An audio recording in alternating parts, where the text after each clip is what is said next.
What's up, everybody? Welcome to the Smoking Tire Podcast. This episode is brought to you by Off the Record. Listen, folks, getting tickets sucks, but it's not about crimes. This is a financial system that you have no choice but to partake in, guys. It's all about the governments, the insurance company, extracting money from your wallet. But what do? You fight every ticket. You always fight your tickets, guys, because you almost always can win them. You can win them a huge percentage of the time. And how do I know this? Because I work with Off the Record. Off the Record is the best place to go if you want to be prepared to fight a ticket anywhere in the country. You may be the brother of the best ticket lawyer in your town. Well, that'll be very helpful in your town. What if you get a ticket somewhere far away? What if you get a ticket where, God forbid, you have a mandatory court appearance? offtherecord.com/TST. These guys have an excellent track record of hooking you up with qualified attorneys in the area that you need them to fight your tickets on your behalf and to win. By hiring Off the Record to fight your tickets for you, you are exiting yourself from that perpetual ecosystem of money suck that is the increased insurance premium. That you got a speeding ticket and now your insurance is 20% higher for 3 years or whatever it is. It's ridiculous. Why participate in that when you don't have to? Get Off the Record. Either go to offtherecord.com/TST or use code TST10 on the Off the Record app. That'll get you 10% off anything you do with Off the Record until 2023. Guys, this is a long deal. Bank it in your phone now so you have it when you need it later. Right? Right. We're also brought to you by Dylan Optics sunglasses. You know those amazing sunglasses that you see me in every video wearing, right? The matte finish. These are amazing lenses. When I drive out in the bright desert sun every single day, basically, these things keep my eyes from hurting at the end of the day, from getting too dry from the glare. And they come in plastic sort of wraparound styles. They come in a Wayfarer style. They come in multiple different aviator styles. And you can even get them in a prescription. Go to thesmokingtire.com and click on that Dylan Optics banner on the Partners tab. I know it's a little backwards to do it, but just go to my website at thesmokingtire.com, click on the Partners tab, there's Dylan. If you hit that banner, you will get a free Smoking Tire t-shirt for every pair of Dylan Optics sunglasses you order. You order 3 pairs, you get 3 t-shirts. It's like that, folks. Go to thesmokingtire.com, click on the Dylan banner in the Partners tab. It is ideal, as they would say. I don't know who says it's ideal, but I say it. I say it. Also, speaking of shirts, our Blip Shift store, blipshift.com/TST, we've got a new shirt. It's only up for 2 weeks, and that was starting on the 6th. So 6th until November 20th, it's our Making Fun of Tesla's Tunnel Scam shirt. This comes from the episode where me and Johnny got into a fight about Tesla, a fight which I won. Why did I win? Well, it's my show, and I won. That's why. And so you can go back and listen to that. It's a couple episodes back, me and a couple Jews yelling at each other about Tesla. But in the meantime, while it is fun to make fun of Tesla on the internet, it is much more fun to make fun of Elon Musk out in person, where you can see the disdain on people's faces when they see your shirt for calling out the fraud that is the Tesla tunnels. And so that's our shirt, blipshift.com/TST for these shirts, only until November 20th. All right, on this episode of the Smoking Tire Podcast, Zack and I are finishing up some off-roading. We are going to record this podcast from the cabin of the Mercedes G550 as we go back down a very big mountain that we have ascended. We're not just talking about the G550 in this episode, although we do cover it quite a bit. We talk about the SSC drama, and we talk about some other things that I have been driving this week. It's Zack and I, the crew show from the Mercedes G550 going down a mountain. It's the Smoking Tire Podcast. Oh, okay. Maybe I should manage our speed. What's up, folks? We are going down a mountain in the Mercedes G550. We've just gone up a mountain for the review of this vehicle, and so we're going to maybe not talk about this thing so much on this show, because we just shot a 40-minute off-road review of it. But there's other things going on in the world of cars, and so we could talk about that on the way down the hill, 6N07. As long as they don't get us lost, we have to stay on 6N07. If you get us lost, it'll just be a longer podcast. That big bull. We're gonna straddle it, no problem.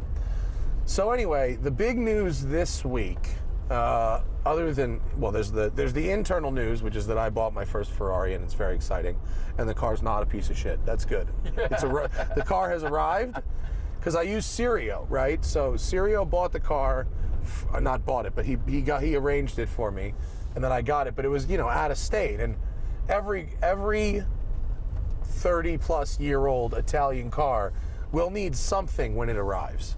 And so fortunately, the things that I've found that my car needs are very small. The engine bonnet latch is broken, which there's an emergency backup one, so I can open the engine, but we need that fixed. Probably one of the simpler things on a Ferrari. That's pretty simple. Also, I don't know if it's a plug or an injector, but something is like lightly fouled when it's cold, and it needs to be like warmed up and kind of like blown out every time. So that's like mild. That's like a sitting thing. When were the plugs last done? I mean, it had a major service in fall of 2019, but it's only been driven like 400 miles since then. Okay. So the belts and stuff are good, but the plugs and the injectors, like, it needs the Italian tune-up a lot. Right. And so it might need to be a little serviced, but it also might just need to be driven every day for a month, which is kind of what I bought it for. What a great prescription, though, when your doctor's like, hey, you just need to drive your Ferrari more, and then we will know what's broken. Well, so I've learned, once with the little red car, and now by looking through the service history of what I'm calling the little black car, the previous owner bought the car, had a major service done, had it gone through so that he could drive it a bunch, right? And then he put 500 miles on it and then kind of parked it. And by all accounts, it's not because the car didn't work. From what the middleman told me, was that the dude's got a lot of cars and he just had too many cars, which I could see how that could be a problem. So anyway, he got it ready to drive, drove it a little bit, and then parked it.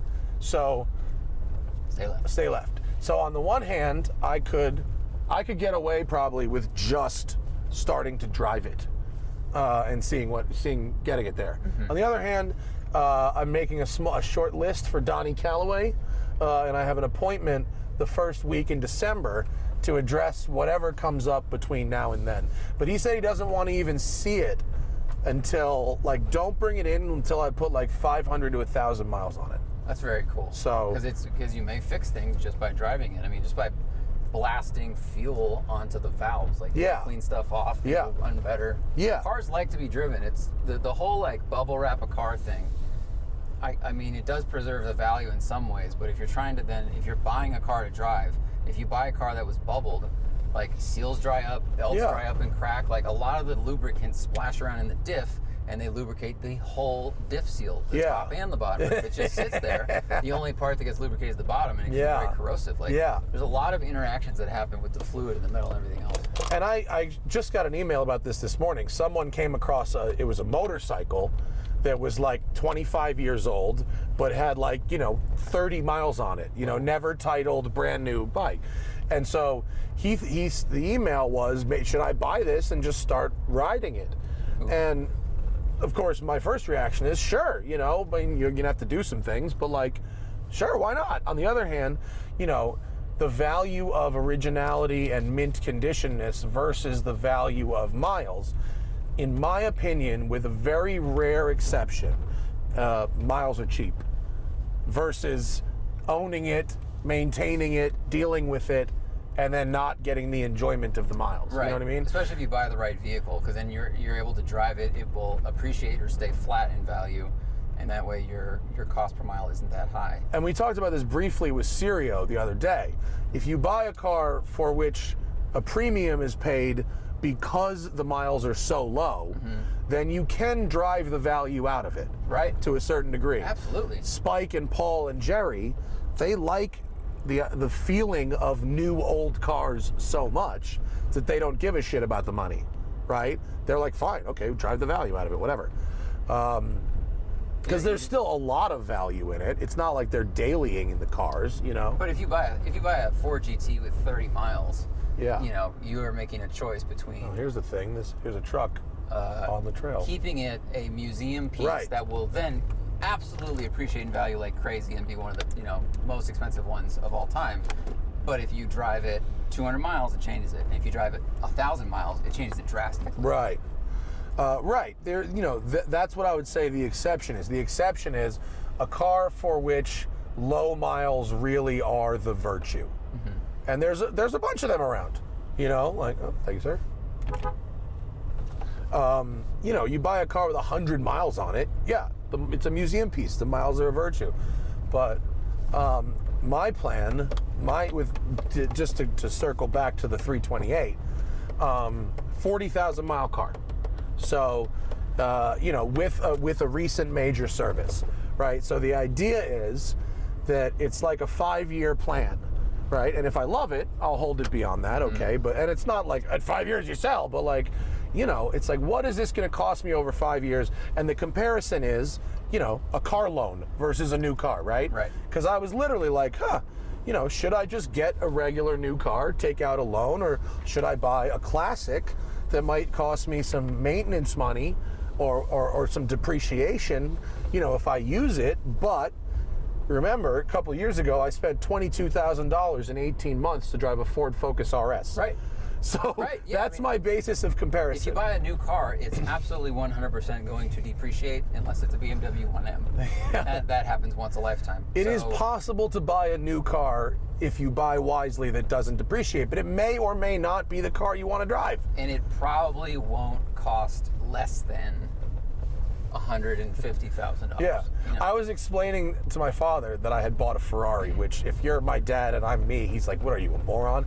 You know, at first. Not really, but he's like, you what? Yeah. You know? I explained to him that I believe that at the level I'm going in on, this is a very flat investment. Mm-hmm. I didn't buy it in cash. I was able to get an almost comically low interest on the loan. I believe that the vehicle will appreciate slightly, because I just think it will, and it shouldn't be all that much to maintain. Mm-hmm. So I am hypothesizing that over a period of 5 years, it will cost. Look at this yump. Ooh. We're gonna high center here. Ooh. No. God, wow. The G-Wagon. Good car. Good. I'm hypothesizing that it will cost me less than the depreciation of a new car, right? Of almost any new car. You know what I mean? Like, really almost anything. Yeah, I mean, even if you buy a Honda Civic, it's going to depreciate. It's more about percentage, right? Like, a new car that costs 20 grand will probably still depreciate, you know, 10 to 20% in the first year. And so will a car that costs 60 grand, and so will a car that costs 180 grand. I had to, by the way, let me preface this story by saying that my father, who said, Matt, what are you doing buying a Ferrari, has bought 2 brand new Cayenne turbos. Right. Yeah, both of which the first fell one from the money sky. The first in one, terms of value. I've talked about it on the podcast before. The first one, in 2004, which had very few mechanical problems compared to some of the other stories that I'd heard, right? I think we went the hard way. But then why are but they're off. Well, there's grass. Now they're off. No, I think they weren't fully off. Proximity's on the other. We definitely went the hard way. Yeah. That was an accident, but that's okay. Oh, maybe I should be in a gear. Manual. D. Manual 1. No, maybe I should be in low range. Shift to neutral. Sorry, folks. Neutral. Low range. Drive. And now manual. For people listening, we're going down. We're going down a very steep steep incline, and it's a lot easier to let the engine and the disc do the work in the transmission than just riding the brakes the whole way. Although it's a pretty short trip on this. It's a short section, but it's a lot safer to have your engine and transmission do the braking for you. You have way more control. That was good, though. I mean, it did it very, very well. Yeah, turn off manual. It was smoother than when we were just riding the brakes. Yeah. Yeah, the 04 Cayenne Turbo. Purchase price, $114K in 04. In 08, sold 40 some odd thousand miles on it, 27.5.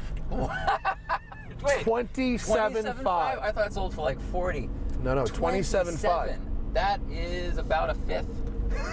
That's about 80% depreciation in 4 years. 80% depreciation in 4 years. Yeah. I think your Ferrari would have to catch on fire to depreciate. It's insured, declared value. If it caught on fire and burned to the ground, I would actually turn a profit legally. Yeah, it might be why so many people right now are buying cars on Bring a Trailer and other places. Like, the used car market for good enthusiast cars hasn't really dipped, and it's probably because it's actually a smarter asset right now. Well, when the stock market is doing crazy stuff, when you are fundamentally unsure of the stability or of the direction of a government and its institutions and its loan rates and all that kind of stuff, you know, a hard asset like a watch or a car or diamonds or bricks of fucking gold or a house, it's at least you get to enjoy it. You know? Yeah. I mean, I like if buying cars. Apart, then the car's value drops a little bit, but it will return because it is a hard value. It's a hard asset. Cars are not the majority of my portfolio by any means, and neither are watches. But I have personally liked to keep a part of my personal investment portfolio in cars and watches, because it's something I have an area of expertise on, whereas with my stocks and all that kind of those, I have financial advisors who I trust, but I have no idea what they're doing. Yeah.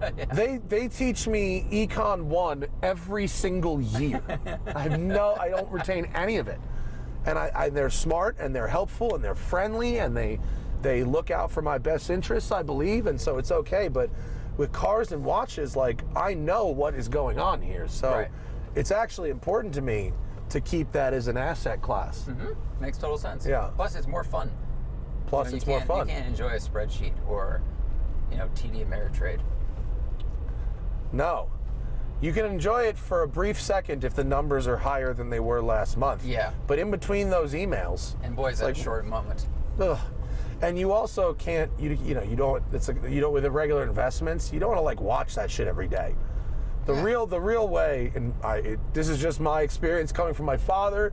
My father, one of the most successful people I've ever met, and his real move has always been, invest what you can in fairly conservative and predictable positions, and then just stand back and look at the much bigger trend line. Yep.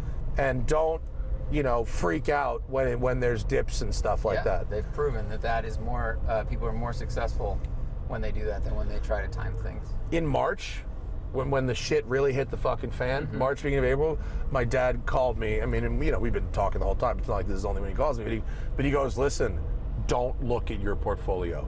Don't look. He goes, don't even look, because you will freak the fuck out, and I don't want you to freak the fuck out, because it'll be okay, but don't look. Yeah. And I didn't look, you know what I mean? And it was fine. I didn't look, but then I looked very recently, because my wife and I are gonna buy a house, I think. And I looked recently, and I went, oh my God, April was horrible. 30%. It was an enormous drop. And it was like, oh man, I'm glad I didn't look then. Yeah, that was a dip that we'd want to straddle in the G-Wagon if we were trying to traverse it. I mean, it was quite a chasm. It was really bad. And I'm fortunate, I'm extremely privileged and fortunate that I was not a person who was like wiped out by that March-April recession. And a lot of people were not nearly as lucky as myself and my wife, which is a downer. But by the way, we're recording this on fucking election day. I don't know when this is airing, but this will air next Tuesday. Oof. Yeah. So whatever happened. Yeah, we're on a mountain. We're on a mountain right now. Yeah, my election day, I don't want to talk about politics right now, and Zack and I should pretty much share politics, so it's not like it would be a debate. You guys pretty much know what side we're on at this point. But my election day is 6 hours of off-roading with Zack Klapman, followed by A massage. I have a massage at like 5 p.m. today. Prepares you for watching it later. I think the other big story that we could jump to is have you been following the SSC Tuatara stuff? Yes. You watch any of the videos? It's very interesting stuff. Unfortunately, it's very compelling. I didn't watch the videos, but I got the fundamental gist of what they were talking about, and I don't think I needed to watch the videos to understand what they were trying to say. We had Jason on the show. He was great. The numbers he was talking about seemed unbelievable, but not in a literal unbelievable sense. It was. I didn't immediately go, that isn't possible. Right, because the Veyron went 300, they did that. Yeah. And so for a car to go 330 or have an average of 316, it was amazing. But you're like, all right, well, this is a car with lots of power that I think is lighter than the Veyron, slipperier than the Veyron. Yeah. And more, maybe a little more purpose built. Right. I mean, people are doing speeds similar in the Ford, like crazy Ford GTs at standing mile. Right. And so it didn't seem impossible.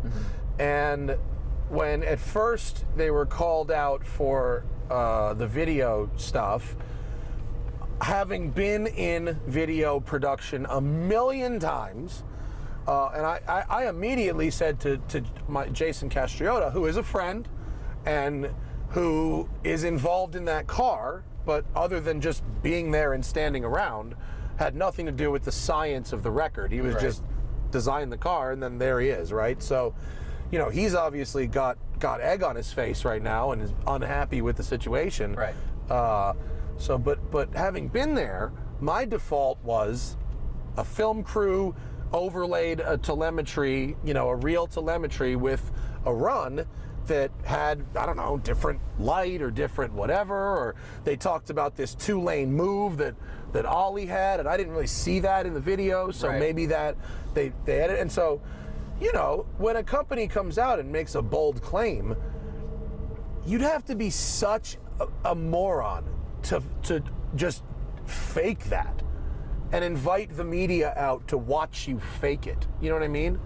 Totally fake it. I think anyone who thinks SSC faked it on purpose you're incorrect. I could see in the beginning when people started going, I bet they did this because of this. You're like, you wouldn't do that these days. The internet doesn't let you lie. There are too many detectives, and a lot of the detectives online that have made these videos. There was, I watched a bunch of them because we covered it for Haggerty for the show I write over there, and a lot of people did a lot of math, and it's not really complicated math. Yeah, it's just time and distance. It's time and distance, but one of the most interesting ones is this guy Julian Thomas. He owns Race Logic. He founded it, right?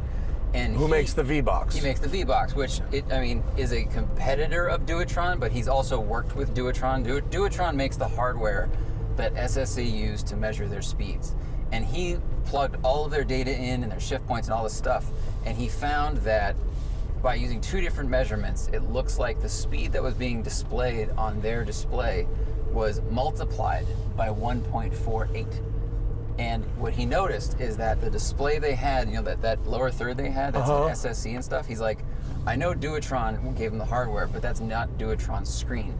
So it's possible that they had a third party make a cool looking display. A TFT type display. Yeah. Or not a TFT, and when they did an overlay, and something happened because in 2 different ways of measurement, he found that the speed seemed to be multiplied by that 1.4, and that is why you then get this time, speed, distance thing that is so off. And that's how. So it's not that SSC faked it; it's that somebody, somewhere in this giant procession, or Rube Goldberg experiment that was involved in this whole production, fucked up, and their display was showing this crazy speed while the car was not going that fast. That then begs the question, right? Because SSC, because then there's this argument of the gear ratios, right? So, a couple questions that come up, right? Ollie, this Le Mans driver, everyone says he's now scared and never wants to go faster than that, right? Well, how has he actually gone that fast, right? Right. Or not? Right. Because Tanner Faust, who has driven basically everything, got out of a 1,300 horsepower Supra that we drove untuned and said, well, that's the fastest, scariest thing I've ever driven. Sorted. I'm sorry, excuse me, sorted by Auto Tempest. Excuse me for having that little flub there. And he was like, yeah, that's the fact. You know what I mean? So like, even a professional race car driver could get in something. You know, a Le Mans car has 700 or 800 horsepower, not 1,500 or 1,700. So if you're letting 1,700 rip, that's still probably the fastest car he's ever driven. Absolutely. And so, but the question is, did he SSC claims that the gear ratios are different than the Koenigsegg gear ratios. Is that truth or is that a lie? If that's truth, then what? Ollie was short shifting and bailed out early? If it's a lie, then it's a fucking hell of a lie. Well, why are they talking about their gear ratios versus because Koenigsegg's? Because that gearbox was used in a Koenigsegg and was gear limited to like 248 miles an hour or something. Gotcha. Or some it was not mechanically able to do the speed claimed.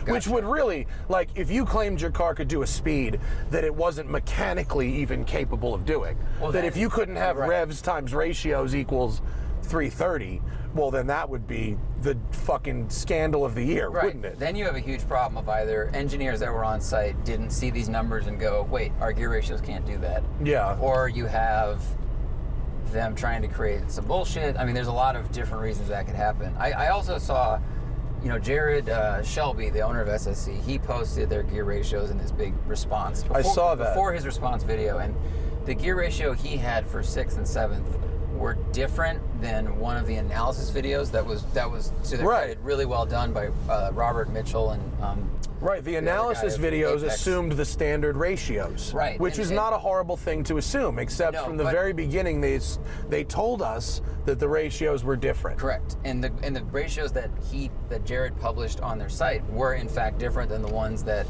the guys Apex Taxi used in their calculations, and they were very, very slightly different, but obviously that matters in this situation. But I think what they were using the gear ratios for is to calculate theoretical top speed. They were showing like it's not even possible to go that fast in 6th gear. Yeah. And whether that's correct or not, like them, Shmee, and Julian Thomas all looked at the distance and the time spent to cross that distance, and none of them found that it was possible that it was going as fast as it said it did.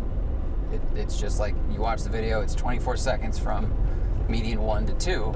That is X amount of miles. Yeah. And it's like, if it takes that long, you're not going as fast. And then, I mean, Shmee, like, he played the Koenigsegg run side by side with the SSC run, and the Koenigsegg beats the SSC to the next marker. And it's like, it sucks. Like, I know I was super excited when Jason told us this number, and it's just so cool to see I think it's a gorgeous car, hit this new milestone. And that company has kind of chased Bugatti and really gone after that record like for 15 years. They've wanted, the Aero did it, and then they wanted to do it again with this. I hope they go out. They say they're going to do another run, and I hope when they do, they hit the number they're looking for. I hope it was just someone programmed something really incorrectly by accident, and it fucked their world up, and they're going to have to go set the record straight. The question is does a Le Mans driver really think they're going 330 when they're going 230 or 240?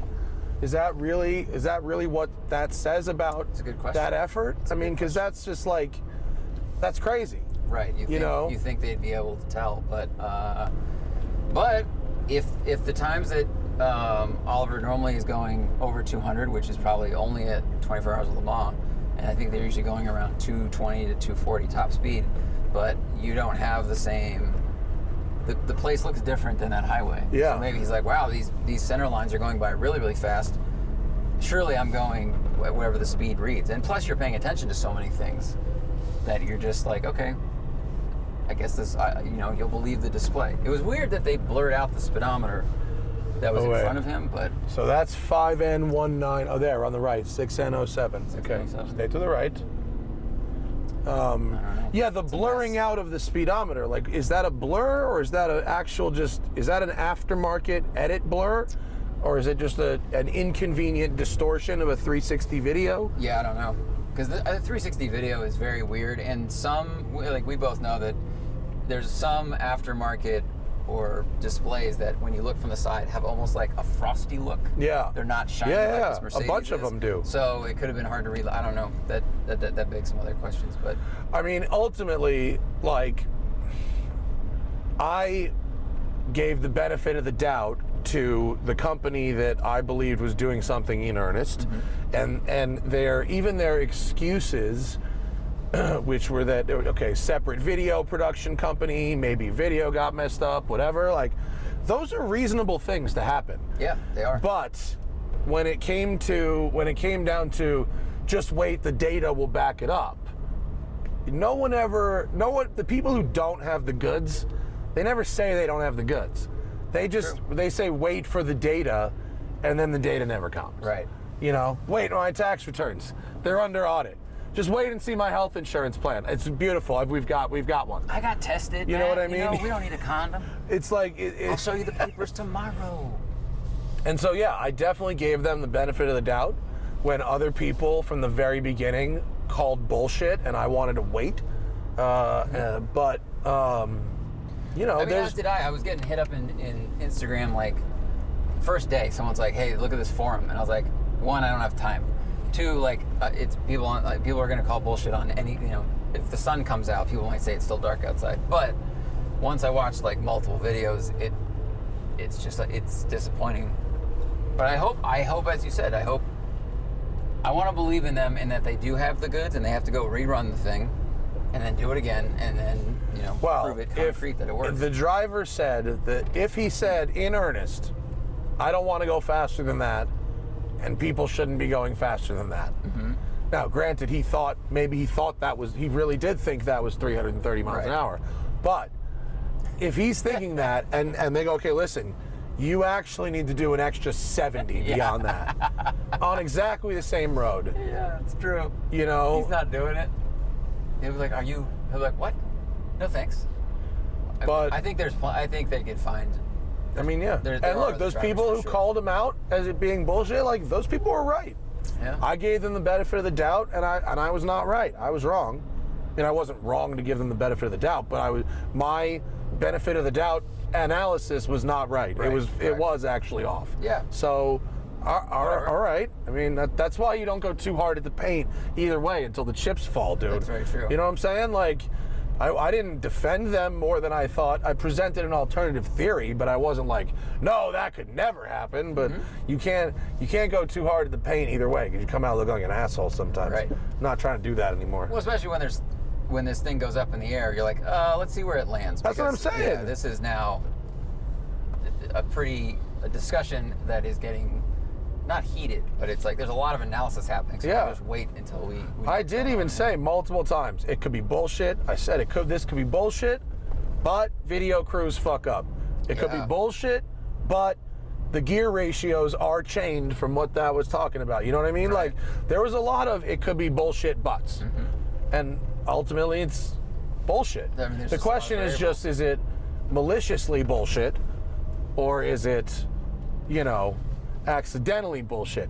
Either way, that is a masterclass in how to not launch a car. I think, because imagine the pressure. Now he's got crazy pressure. Because now he says the car will do 330 miles an hour. What if it only goes 305? Yeah. What if it's 3 or 4 miles an hour faster than the Bugatti, but it can't do 330? Well, now what? Now you'll be a real idiot. Yeah. Now you've got the Jaguar XJ220 scenario. That's really hard, because it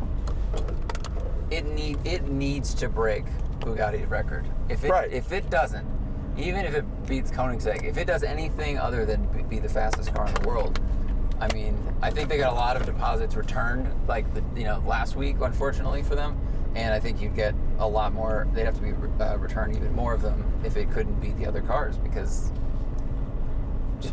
they've set such. It's unfortunate that they set such a high expectation, because just the world being the world, even if they come out and go, this programming multiplied the thing.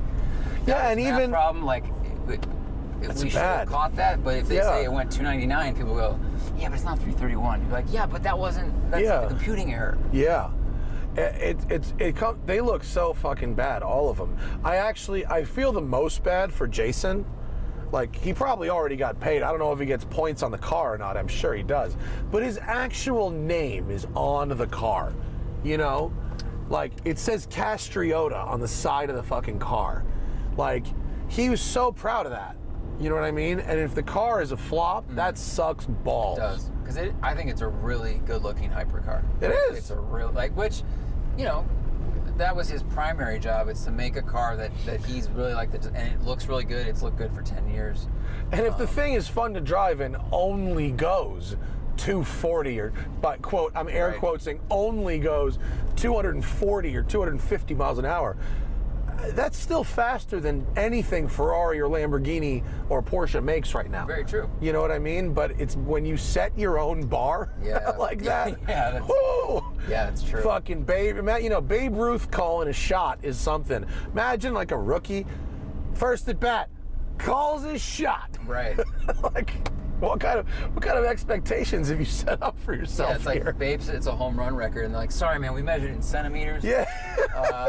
Not inches. Yeah, we are sorry. Yeah, that's kind of what this is. Yeah, it sucks, and like, you know, like when someone who is a professional comes on, you know, your show to promote this thing that turns out to be not accurate. You know, you feel kind of like you're part of the ruse. Yeah. I don't I went on the Audi mileage marathon in 2009 talking about clean diesels for fucking 5 days, and you know what I mean? Yeah, but you weren't in on the ruse. I mean, that's different. And I'm not saying that. I want to be very clear that I'm not right now. I don't want to say that Jason was up to anything. No, Jason certainly was not. We were talking to a designer that we both respect and admire his work about a car he was working on, and they told us the thing it did, and I'm like, okay, like, why would we not take that at face value? Yeah. So, and no one did, I mean, other than like a lot of fucking ahas. There's a lot of ahas on the internet. Yeah, of course. You know, but all right, fine, whatever. You aha'd me, but I just told you that I was wrong. So this is why it's important to be mature and not have ego about that kind of stuff. Yeah, because the people that made all these videos, none of them were saying aha. They were like, I wish this car had done it. It doesn't seem that it did, and that is unfortunate. None of them were like, look at these fucking, you know, that was a sign of maturity from everybody who was actually doing the detective work and figuring it out. So, yeah, I think maybe the videos were probably, I mean, obviously a whole video is going to be much more nuanced than Twitter or a YouTube comment. Of course. You know. Yeah. There was much less nuance in Twitter. Right. This is such a nice trail. It's a good sign, like I said in the review video, it's a good sign of an off-roader when you can have conversations that are completely unrelated to the fact that you are off-roading. Yeah. It's a very impressive vehicle. Yeah, Go ahead. Just the trail that we're on right now is not the hardest trail, but it's like you're literally just driving. Like I don't have to do any work. It's very nice. In fact, as you said, like, there are no squeaks and wiggles, and this is a very wiggly. I don't know. This would be like driving over a cobblestone street, but the rocks are jagged, so it has that kind of sending that kind of vibration through the car. And I mean, you can't even hear like our phones moving around the cup holders, anything. This would be a fabulous Nantucket car. And if you've ever been in Nantucket, you know what I mean. The cobblestones. Oh. Hundreds of years old, and the worst thing you can imagine to walk or drive on. And because it's like historic, like in Boston and some places in the Village in New York City. Yeah, ankle roll boulevard. It's a terrible idea. Ankle roll, filling knockout way. Jeez. Yeah, no. There's people who drive on Nantucket, and Doug will tell you about this. The old, Land Rovers, Wagoneers, old Broncos, shit like that. Everyone's Nantucket car is like an old SUV convertible. and to just Why don't they just drive Sherps with those nice balloon tires? That would just glide over. You could actually, a Sherp in Nantucket would be really appropriate. It would actually just float over the cobblestones. And Massachusetts, I don't know if Massachusetts is one of those states. You can drive a Sherp on the street in states that you could drive like farm equipment on the street. Like wherever you can get a plate for like a digger. Right. You know, I think it depends on the county you're in probably versus the state. That'd be really funny. You just drive through Nantucket past, defenders that are like nicely appointed and all these other things, and then just float onto the ocean.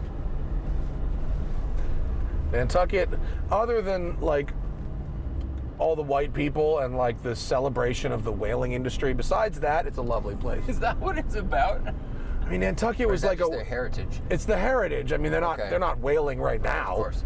Actually, I shit you not. For anyone out there, if you ever go to Nantucket, one of the best, most interesting, and most delightful museums I've ever been to in my life was the Nantucket Whaling Museum.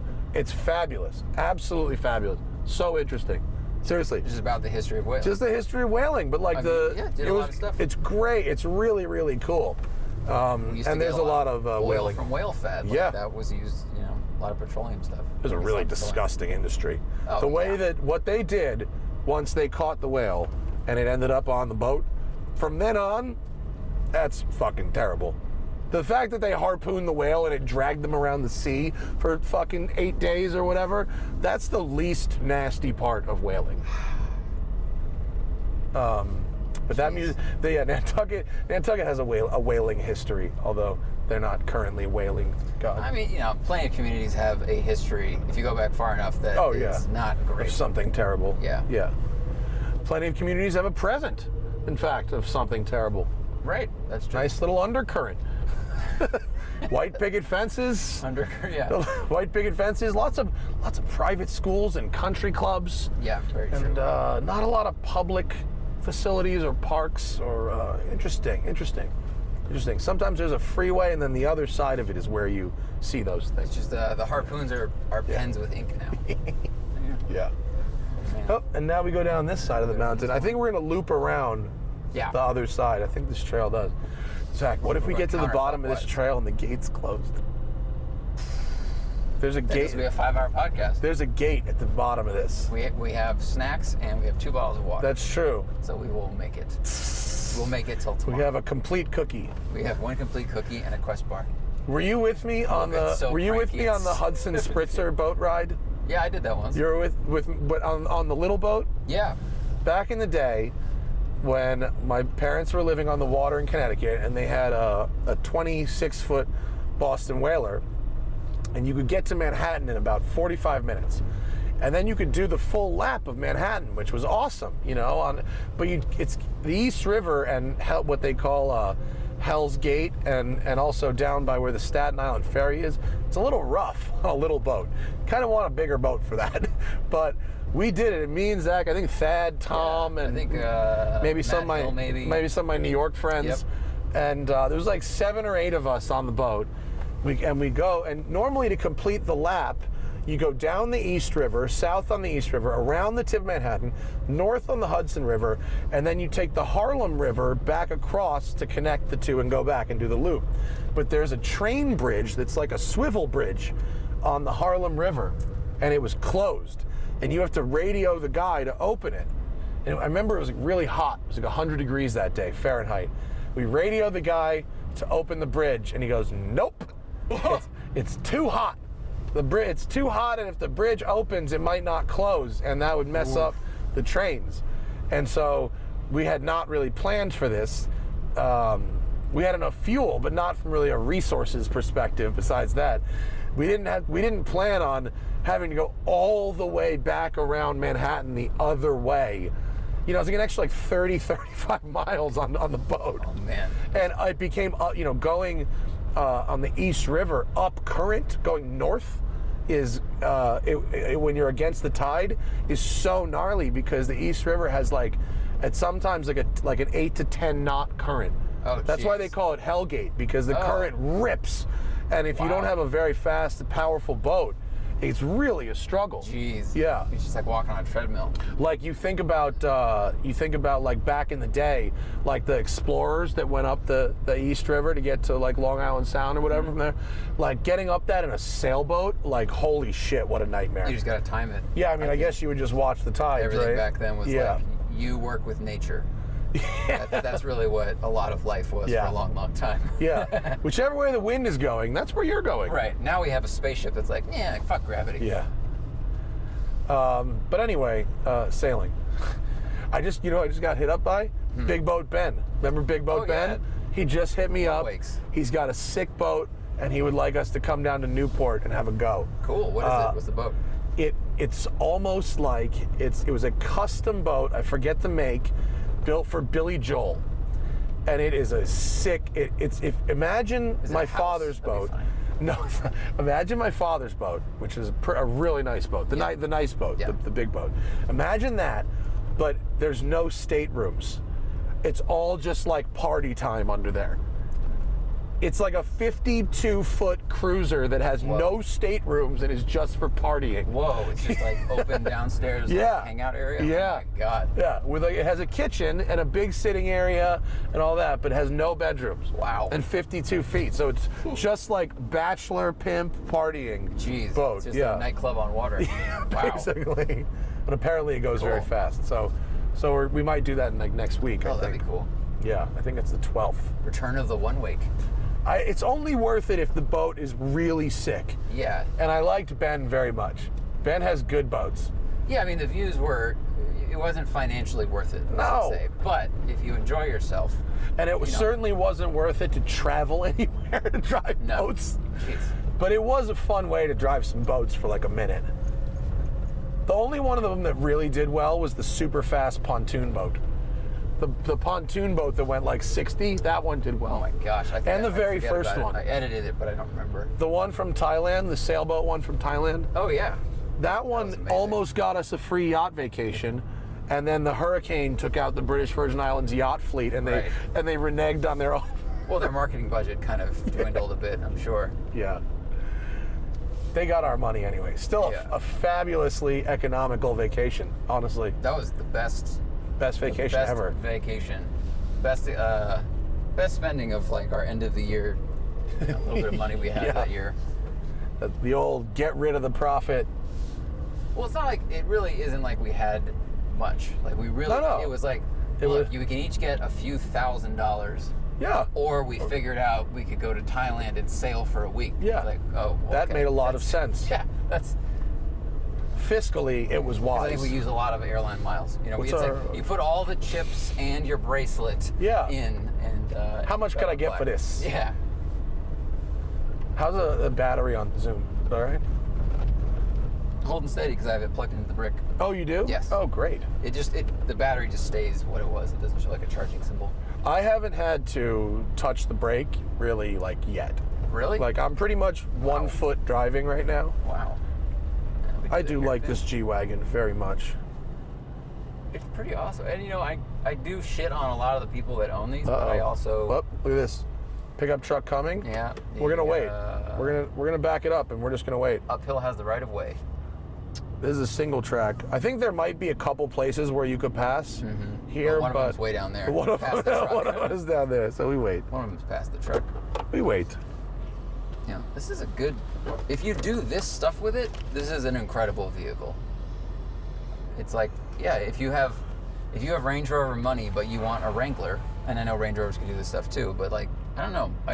I love a Range Rover for its cushiness. A Range Rover is so cushy. And it's like riding on clouds. It really is, with the air suspension and all that stuff.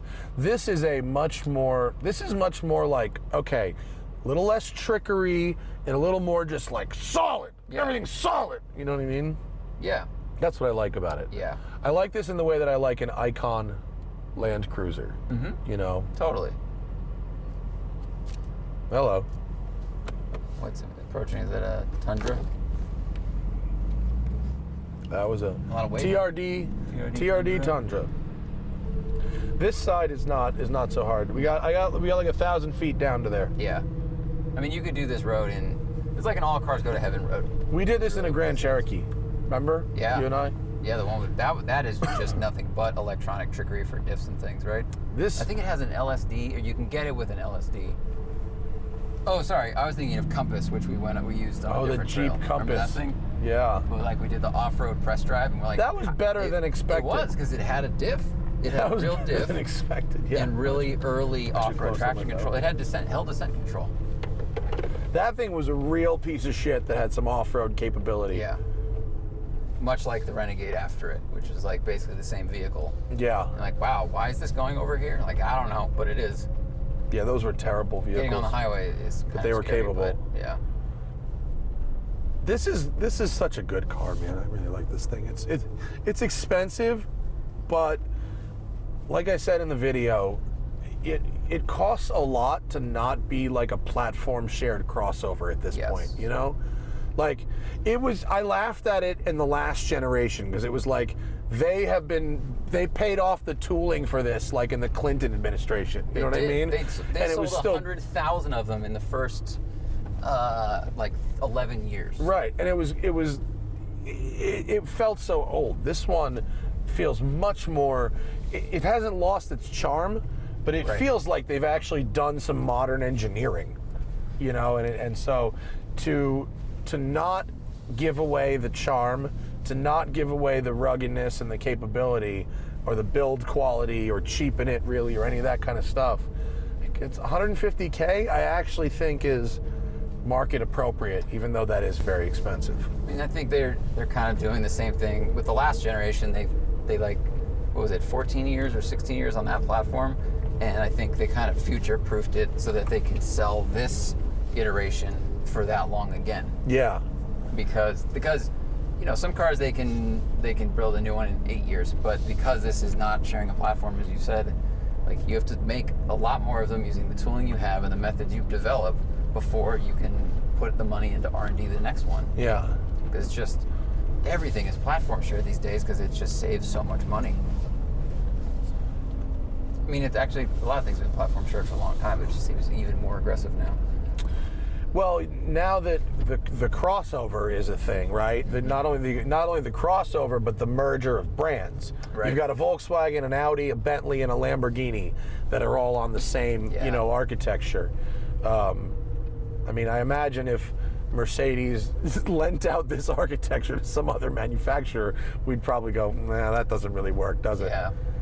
And also, this is really, the styling of it, even though they've updated it a little bit, is out of an era that is really considered to be peak Mercedes quality.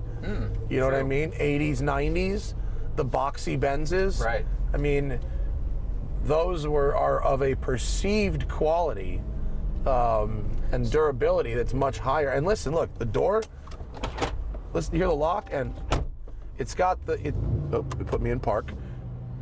But it's, you know, that old school door click-a-clack is, they did it. They made sure to leave that, you know? So do you think that when people see these, it's like consciously or subconsciously connecting them back to the great age of Mercedes building in the 80s and 90s? And that's from the era that was really good. Yes. Like, it's almost like if you could buy a 993, you know, today. It had a water-cooled engine in it, but it was still mostly Porsche 993. You know, that's why do you think people pay so much for a Gunther Works? You know what I mean? It's to have that, but I want the feel of that 70s and 80s boxy, characterful styling, that bank vault solidness, the rugged, slab-sided, real boxy look, but I also want it to be very smooth, very powerful, and have like a 1,000-watt Burmeister, you know, stereo. Yeah, and massage seats. Why did my massage seats turn off? This kind of makes you think, just by the outward appearance, you go, well, that's from a simple era, so maybe it's a simpler car. Right. You know, it's like maybe it's a more robust or reliable vehicle because of the exterior. And I mean, and a lot of the underpinnings are really robust, you know, because it's mechanical diffs and all that kind of stuff, but it doesn't mean it doesn't have a brand new gigantic screen that, you know, I don't know how that'll age, or a lot of other complicated systems in this. Yeah. Oh. This is, I think we got about, I don't know, 5-6 minutes maybe at the end of this trail. So we're at the bottom. We can call that a successful off-roading day. Yeah. We've got back, well, I'm knock on wood, I won't say it yet.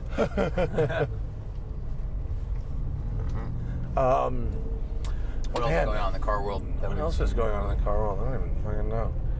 Subscribe to our podcast. Subscribe to everything. Yes, share the podcast. We're like 10,000 subs on YouTube from 1 million. It's really frustrating that it's taken that long to get. We've been in the 900s, it feels like, for years. We have. We've literally been there for years. Yeah, I made a bad decision there, and we had to live with it, unfortunately. What was your decision? To put the podcast on the main channel and not start a new channel from the very beginning. That murdered us. Yeah, but you know that and making an announcement video that I was not taking submissions anymore. That murdered us also. Oh, but you weren't taking them, so I know, but I know it did stop people from emailing me, but it also stopped people from like watching our videos. That's true. Just take that video down. I don't know. I think this might be inside baseball for people, but like putting the podcast on the main channel for a while introduced the audience we had. You know, to the podcaster that we had one. Yeah, so, I think we probably should have done it for a month and then made a new channel. Yeah, we could have crossed over. But that's like YouTube craft. You know what I mean? That's not like that's like one of those things that's just counter to almost common sense logic. You know? Yeah. If you know the craft of YouTube, you might, and you study the data and stuff, then maybe you'd get it. But if you're going on the school of common sense, then well, I mean, like NBC, if they have a successful show and someone sells them a new show, they don't go, "We're going to make you a new channel for your new show. We're going to call it Friends Network." You know, they put it on their thing. So they put it on NBC. Right, you put it on NBC. We're kind of using that model, but like you said, YouTube is a different beast, and the audience is different, and we've learned that. But I mean, the podcast channel in 2 months has 20,000 subscribers. Yeah, that's good. A strong start. That's good. But I'm really glad that I did not buy a modern car. Instead, I bought an old car. That was a good idea. Why are you glad about that? Besides the depreciation reasons we've spoken of. Just because it's more fun. Very true. Yeah, it's just more fun. And did we talk about the fact that I went to Bruce Meyer's garage? And I was so pissed I couldn't go.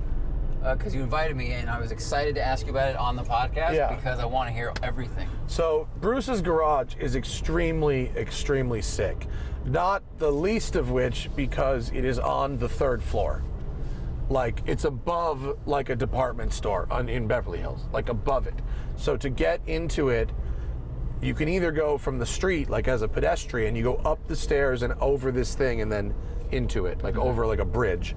Or it's the car entrance, you drive into the elevator and go up the car elevator into the garage. Wow. How many retina scanners are there when you go in? It's very sick. That's so There's cool. like a real nice lounge and a kitchen and all kinds of, I could get lost in just the memorabilia section for hours and because I had seen all of his cars pretty much in one place or another, I spent a lot of time in the memorabilia corner. But then, it's sort of like, how Leno has the big artwork behind the cars? Yep. Leno has the French, like, Le Mans paintings. Yeah. You know what I'm saying? Yeah. Like the paintings. Bruce has photographs. Whoa, that was automatic braking there. I don't know why. So, he's got his Ferrari, which won Le Mans in 61, and there's the photograph of it crossing the finish line in 61. And, all that kind of stuff. And it's big. And so we were with some customers of mine from the shop, and they're like friends who are these like YouTubing brothers, the Key brothers, Collins and Devin Key. Okay. Nice kids, really nice kids. They look like fucking models. It made me very angry. But they do like prank type stuff, like I filled a swimming pool with Jello, like shit that costs like $100,000. Right. And they're into cars, but they were really, really nice folks. And so they were very impressed, with, this is, by the way, this is a Cobra, and it's the first ever Cobra, you know what I mean? It's VIN number 1, and all that kind of stuff. Bruce has a wall of motorcycles. What? Like he has a rack that's like 3 motorcycles high on the whole wall, and so it's like motorcycles to a wall. I'm guessing some type of forklift. Jeez, I mean this is very strong. How many bikes does he have? I think it was like 4x3 Okay. was the grid, and then there was a couple more on the ground, including a Vincent Black Knight. What era were his bikes? Because like Jay has, They were all kind of old. a few modern crazy, like he has the Y2K in 916, I think, and then he has a lot of really old stuff. Old. Okay. All his shit was old, and he had stuff like the Vincent Black Knight, which everyone's heard of. It was like the fastest bike in the world in the 50s. Right. And he's got a lot of like British Triumph, BSA, stuff like that. He's got a bunch of historically significant land speed bikes, like Bonneville stuff. Ooh, okay. Like a Triumph that was ridden by like a 12-year-old to 125 miles an hour or something in the 60s. And you've been to Bonneville. You know how much the cars move around there. Imagine doing that with 2 wheels. That'd be sketchy. Whew. That'd be pretty sketchy, I think. And then, like every car Bruce has got in there is just super, super sick. Everything. The winningest Ferrari of all time and the Ferrari that won Le Mans in 61, and they're not the same car. What? And so he always has a story that he's like, yeah, I found it on used car lot for $5,000. Yeah, pretty much. Because it was 1969, Yeah. and race cars weren't worth any money back then. I bought a not. Gullwing to daily drive in 1965 for $3,500. Right. That's a Bruce Meyer story. Unbelievable. And so he was very nice. He got us all pizza, but so we started by doing a vault tour of the Peterson for these folks, and I was on my scooter, right? And I actually forgot my phone at home. I didn't have my phone. And so I didn't know exactly where Bruce's garage was. He was like, follow me. And he's in his Tesla, and he's got no tags on the thing. And he drives like he owns the police department. Like, turn lanes don't mean anything. Like, that's a lane for him to go straight from. Wow. So I'm driving like a total dickbag on my scooter, trying to keep up with him, just to keep up with him. And then we get there, and he looks at me and he goes, you should really be more careful. You were riding very, very recklessly. I go, you said follow me, dickhead. Like, right, your fault. Like, I'm glad I could talk to him like that. I'm like, you said follow me, you asshole. Lead by example, What's wrong with you?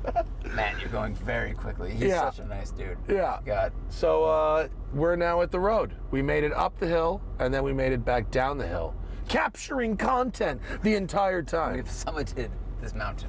That's a podcast. Yeah. Hour and 7. Yeah. It's a podcast. Awesome. All right, that's us. We're now gonna drive home, and it's election day. What do you think's happening back in the world? Let's go back up the mountain. Let's go. Turn around. Flip a bitch and go back over the mountain. You can eat a squirrel and just stay up there forever. That's our show for today. We're back in the studio next time. Bye.